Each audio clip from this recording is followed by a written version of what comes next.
Good morning. Welcome to Coping with COVID. I am Becky De Mattia, the Bereavement Coordinator for Talbot Hospice, and want to thank you guys for joining us today. Today's topic is caregiving during COVID. Um, I know that a lot of our families are actively caregiving a loved one. We're not necessarily talking about someone caregiving a life-limiting illness, although very much they are included in this group, but we're talking about anyone who is providing care to a loved one with any disability or any means of needing to be cared for. So today we're going to talk about caregiving and what these people are kind of experiencing. Would love to get your thoughts and feedback. That you can comment on this post. You can email us today if you have questions or if you have stories. Would love to hear from you guys. But today, just want to kind of talk a little bit about what we're grieving, what we're going through, what that looks like, and how that feels like, and what can we do to help, and um, what are some techniques that we can employ to help you support yourself while you're caregiving? Um, so obviously, let's talk about the obvious. I like to do that first. Let's talk about the obvious. What are we grieving, right? They are grieving the loss of personal routines. Our caregivers often have very routine, very regimented schedules that is needed to keep things um, normal and productive and getting everything that they need. And right now, those schedules are off. Some have chosen not to allow various caregivers or agencies have changed caregiving protocols to come into people's homes, and so they're struggling with the loss of people coming in and helping provide that care. Um, they are not able to go out and see their friends and connect with their support network, or sometimes some were engaged in support groups throughout the agency, and so those things that they're not having right now. Um, Loss of being able to physically go in and see your doctor. A lot of things are virtual right now. And so, kind of, dealing with all of those differences and losses in a caregiving role. Um, One of the biggest things I said just a minute ago was loss of routine. And we're going to come back to that and talk about why that's so important. But what are some of the physical and emotional things that people are struggling with? Are loneliness. They are in the home with their loved one, just the two of them. And so a lot of caregivers, rely on the support of friends and family, paid caregivers, nursing, and doctors to come in and provide that support. And that's not there right now. Anxiety, fear. Um, some families have chosen not to allow the in-home caregivers to come in because these caregivers are going to other homes, and there's a valid fear that they are going to bring these viruses or other things back into that home. And so, dealing with that isolation, they're in the home by themselves. Patients are experiencing declining in health function. If we're not having the supportive um, professionals coming in, like physical therapy, occupational therapy, home health aides. Not to say that the caregivers can't do it, but without that extra support, we see um, we see this decline in patient health. The routines aren't there, and so we're all doing the best we can. So this is not to beat up caregivers. This is to validate and give you guys a voice and share what are you experiencing and what is it like to be in the home caregiving for people on your own, essentially. Um, some families, now again, like in weeks past, this is very general, and so this might not be exactly what you or your loved one who's caring for someone else is experiencing. Just want to give some light and some validation to what caregivers have been experiencing, what some are experiencing, and perhaps you are, or a loved one that you are caregiving for. Our patients. So this is for both the caregivers and the care receivers. The care receivers, the patients, are without their normal routine too.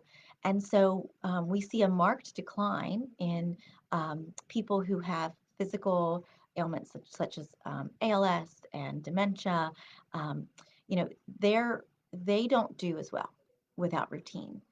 And so I was actually chatting with a nurse practitioner of ours and some of our staff who are still engaging with our families in their homes and just kind of checking in with them.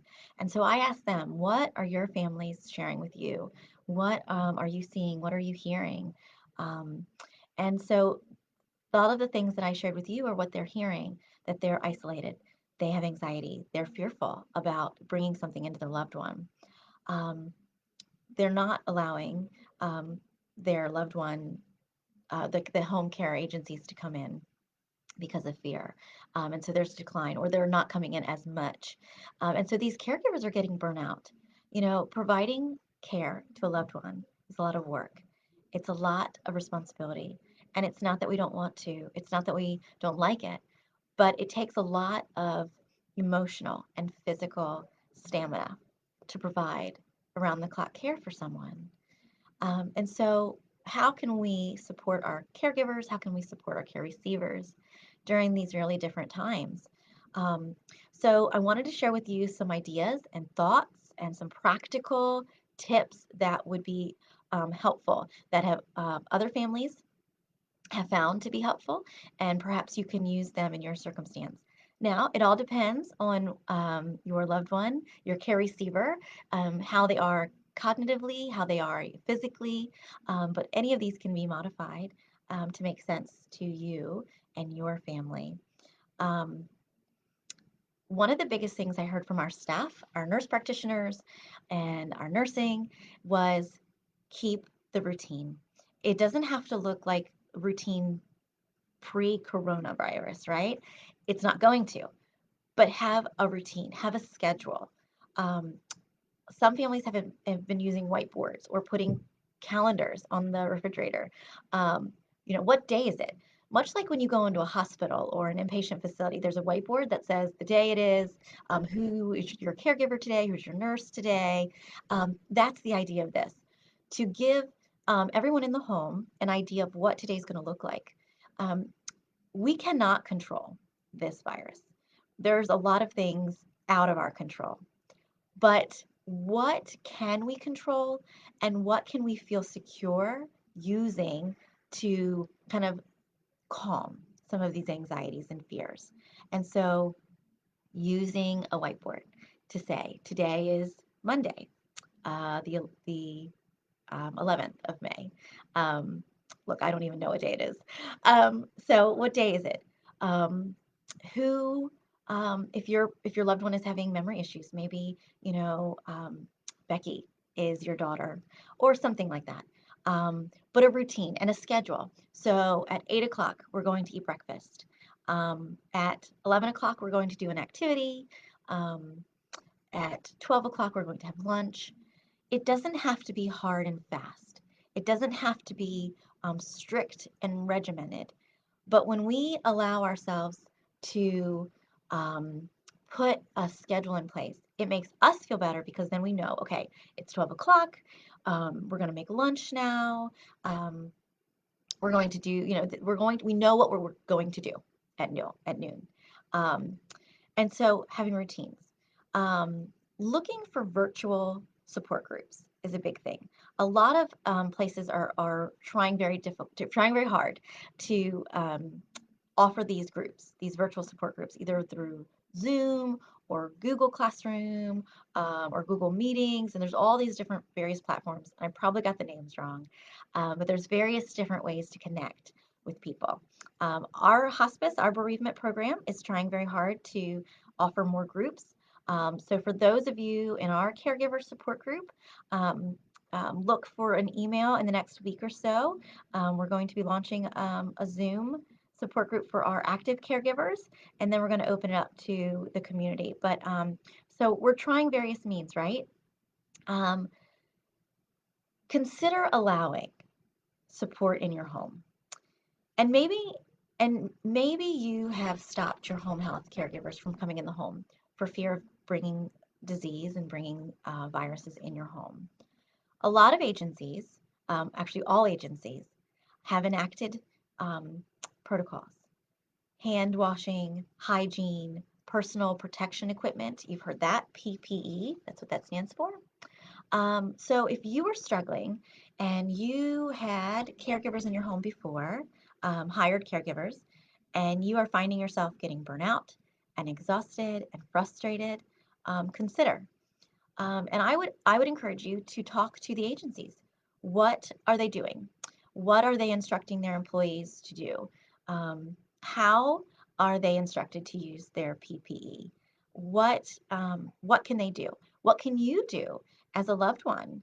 Um, we're all most of us are regimented in cleaning. We're wiping surfaces. We're wearing masks and gloves at various experiences and shopping, but what can we do in our home?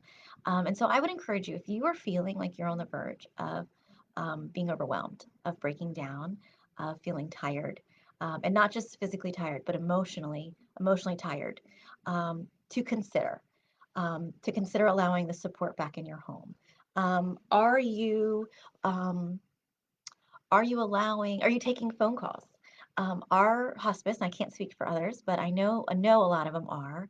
But our hospice has been trying very hard to reach out to our active families who are caregiving, and just checking in. And what do you need from us? What is practical? What can we help you do? Um, Communicating. You don't have to be Superman or Wonder Woman during this time. Nobody expects that from you.